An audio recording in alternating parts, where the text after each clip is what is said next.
We now return to The Culture with your host, Mr. Irrelevant, 7 Mitchell.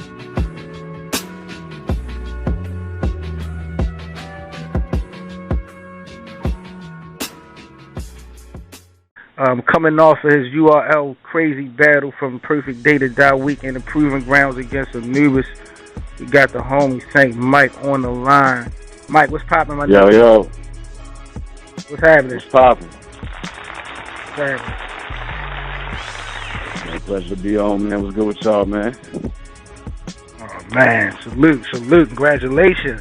That shit was fire, man. I had a good time, man. That shit was real cool. Word. What was your feel on the whole event overall? What was your thought on the whole event itself? Man, that was like, I've been to a couple of URL events, man, and that was probably the most fire one I've been to, man. Just the whole feel of it. You know what I'm saying? Dre Dennis and Tone Montana outside was fucking crazy. You know what I mean? Like, the energy was there. All the niggas was hungry. You know what I'm saying? There was a couple of end battles, but other than that, man, like, everybody showed up, man. Did 3 rounds of some fire. So. Wow. I see the ladies even put on. You know, Bonnie and my verse, I seen a little bit of that. I see they tore shit up, too. Man, easily, in regard to, like, crowd reaction and shit, you know what I'm saying? That was easily battle of the night, man. But the only other motherfucker that shook the building like that, I mean, like, just was crazy back and forth, was between me and ANUBIS and that Av and Mike P, man. That nigga Av was spazzing. Take me back a little bit, Mike. How I want to know, how did the call come about, or how did this actual battle come about with you and ANUBIS? You know, what's funny is actually, I was supposed to be on the UFF shit a couple of years back or whatever. So me and ANUBIS name got tossed around a long time ago. It never really went down. I was going through some shit or whatever. So, you know, I ended up battling Chess. When he came off the UFF, I mentioned ANUBIS in like my 3rd round or something like that, you know what I mean? And fucking around in Facebook groups and shit. I started talking shit to him. And then Norbs hit me up and was just like, yo, man, we need to get you back out here. And I'm like, all right, well, who you want? You know, who you want me to kill? And he was like, you and ANUBIS would be fire. I was like, it's funny you mentioned that, nigga. Norbs is a fucking mastermind. We just had him on the show a couple of weeks ago talking about, you know, educating us on the Proving Grounds and the history of it. He is a fucking mastermind. He's an evil genius. Put his shit together. What was your personal, you know, opinion on your performance versus ANUBIS? Like, how you feel like you performed well? Man, like on a percentage scale, man, I'd say honestly, because of the whole time issue, I actually low key stumbled on my second. You'll be able to tell on cam, man. But like, I say, man, like I gave it like 85-90%, man. I could have turned all the way up if it wasn't like pressed for time because, you know what I'm saying, the venue was gonna kick us out of shit, you know. But they literally had to pull me off that nigga, man. So I did a good job, but I feel like I could have did better though. That's what it do. Do you think ANUBIS brought it? Did he, you know what I mean? Did he do what you thought he was going to do overall? Yeah, most definitely, man. He took an angle in the 2nd round I ain't really expect him to do because he always, you know, for the most part consistently bars, but, you know, he kind of took a different angle, which oddly I kind of expected it, but not really because I started talking some real shit too, but like, man, the dude showed up, dude spazzing his first. He started spazzing in his 3rd, he just slipped up, you know. I was going for the kill, so it's like, you know, slipping up ain't really, you know, you can't do that, but I kind of low-key slipped on my 2nd, too, so I feel like if niggas was like 2-1, I wouldn't be mad at that. I can tell it's way more than just battle rap with you, like, kind of speak on your, you know, just your whole music experience overall, because it sounds like you definitely a songwriter. Yeah, no doubt. That's first and foremost, man, and that's, I'm glad you asked me that, man, because I wanted to touch on that shit, because a lot of niggas getting this battle rap shit, man, and they get these leagues, you know what I'm saying, havoc. But like niggas trying to make a career out of something that's basically a promotional tool for you to, you know what I'm saying, promote what you're doing, not necessarily just your name. And that's where that popularity shit come in. Niggas forget what they here for. So like, I mean, I'm a songwriter first, man. I've been doing music way before I started battle rapping. I was just battle rapping when I first started rapping to get my blade sharp. You know what I'm saying? So when I got to that pen, you know, it was that hunger and that grimy shit was going, you know what I'm saying, you going to feel it. It's going to be some raw talent. But, like, niggas getting this battle rap shit and they forget why they here, man. Like, these niggas are paying you to promote you at the same time. So it's like a double win.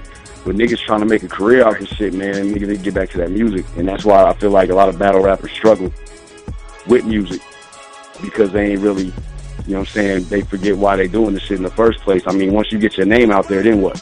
people either slip under the rug or forgot that Saint Mike is the only battle rapper really to clearly beat Chess.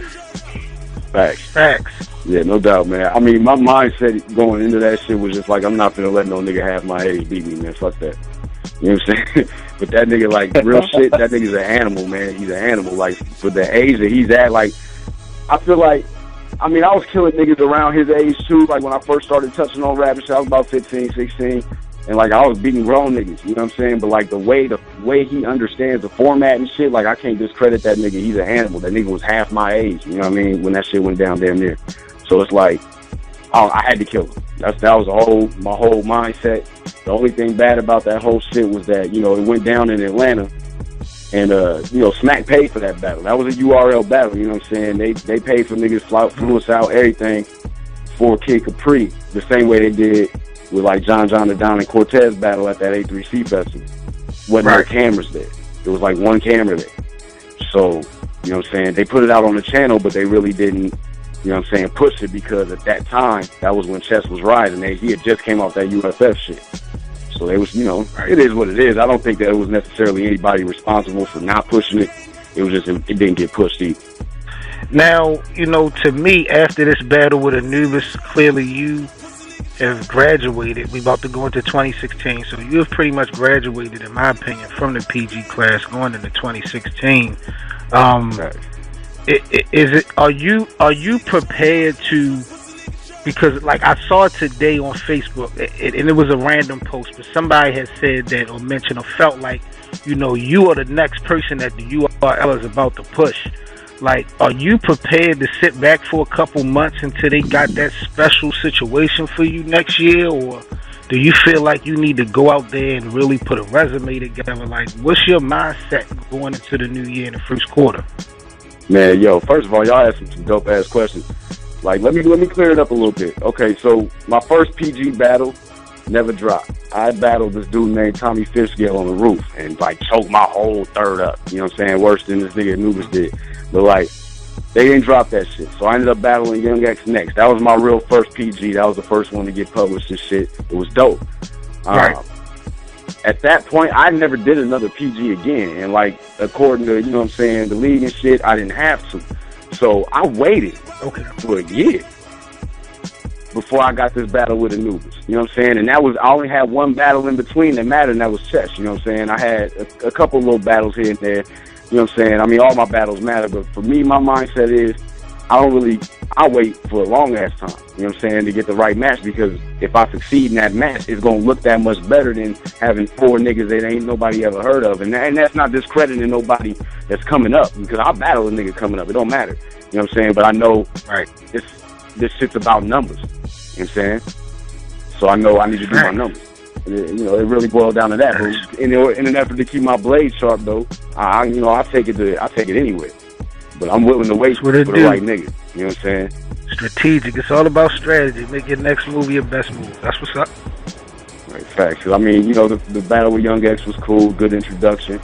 Niggas is always going to revert. I mean, that's the beauty about YouTube. Like Joe and I said, that shit never ends. So, like, no, niggas ain't seen me in Chess yet. But when that Anubis battle dropped, there's going to be that many niggas going back and seeing if the shit was true. You know what I'm saying? So, the more that nigga Chess stock rise up, I'll be cheering that nigga on all the way, bro. Hey, keep going. Define for me Nebraska battle rap, if you can. If you can sum it up in some words, you know, define for me what Nebraska battle rap is. Man, that's a good question, because to keep it a buck with you, Nebraska battle rap is real fresh right now. It's real fresh. You know, with me doing music and being involved in hip hop, you know what I'm saying, like songwriting and making records and shit like that, I was always hip to battle rap all over. And, you know, primarily the East Coast shit and whatever. And I got locked up, and when I got home, I saw the Smack shit. So, like, you know, I always stayed in tune with battle rap no matter what. We was battling all in the Fed joint shit, my whole bit. So it was like, I was already on that. So when I found out these niggas was doing it with no beat out here, too, I was like, oh, shit. And that was right around the time Young Miles and Lux had dropped. I'm like, oh, yeah, this right up my fucking alley. You know what I'm saying? So, like, Nebraska battle rap came around maybe like 2 years later after that. I had some dudes that actually, not even your common, more like your KOTD like demographic of battle rap approached me and asked me, you know what I'm saying, if I wanted to get involved in this league. And I'm like, well, yeah, because ain't nobody else doing this shit, you know what I'm saying? So it started there. So, like, I feel like I'm kind of, like, part of the whole formulation. Shout out to Danny Che, CBA, you know what I'm saying? They were the first league to ever come out of Nebraska and shit, man. And I excelled in that shit, man, fortunately. And the right event got set up. Norbs hosted it, you know what I'm saying? That battle never dropped either, but that was a 3-0. And, like, Right. Norbs took me under the wing, man. And, you know, I just had to be patient. I had to go through that probationary period with the contract and all that shit, sit it out. But, you know, you're here now. So now, it's like, I feel like right now, Nebraska battle rap is going to really be based off of whatever I do outside of Nebraska. And so until I can get my killers to come with me and bring it back home, you know what I'm saying? Now, it seemed like to me, you know, the support system is there for you. Your manager had reached out to me. I know your manager been making a lot of moves. And a lot of times in battle rap, people always speak negative about having a manager. But just speak on some of the positive, you know, situations that you got going on with your team and, you know, what y'all got, type of projects y'all got moving forward.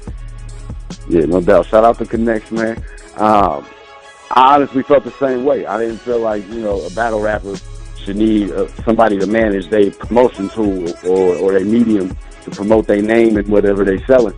But the more I got involved in it and realized how global battle rap was, it was like, damn, I don't know if I can do this shit by myself. You know what I mean? And I had the Connects just always, from day one, showed me love, man, from the first time I came out to Kansas City, and that's right next door to me.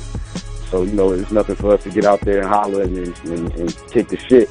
So when I did my last show, you know, they linked up with me, told me, you know, we trying to promote. I saw them all over Facebook all the time promoting their KC battles and shit.